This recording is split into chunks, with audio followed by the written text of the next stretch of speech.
Është interesant se Allahu në Kur'an, kur ka folë për ajetet, ose kur ka folë në ajetet e agjerimit, në fund të ajetit parë ka thonë la'allekum tattaqun, në mënyrë që ju të jeni të devotshëm. Është interesant se Allahu xhallashanuhu për agjeruesit ka përgatit shumë shpërblime. Dhe rezultatet e agjerimit janë të shumta, e të llojshme, e nduardorshme. Mirë po e ka përmendur Allah një në Kur'an, ka thonë la'allekum tattaqun, në mënyrë që ju të jeni të devotshëm. Andaj pra agjerimi tamam, agjerimi hakikat e bën njerin të devotshëm. Dhe sikurse ky agjerim nëse bëhet tamam, nëse bën sipas rregullave, nëse bëhet ashtu siç e ka kërkuar Zoti dhe na ka mësuar pejgamberi sallallahu alaihi wasallam, njeriu do të bëhet i devotshëm.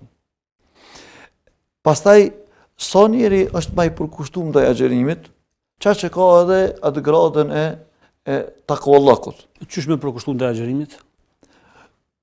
Do të thonë, njeriu duhet të dinë se agjerimi është një adhurim i veçantë. Ndryshon prej... Pas ka të bëjë veç me amnistu prej ushqimit apo të hamit të pimit.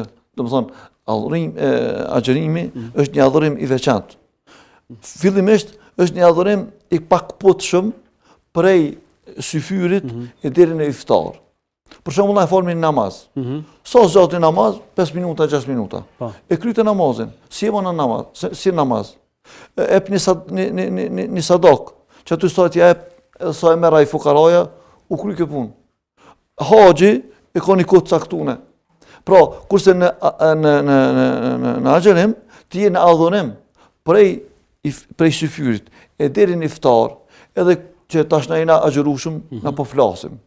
Agjerushëm e fal namazin. Agjerushëm pushon. Agjerushëm edhe flen. Je agjerushëm.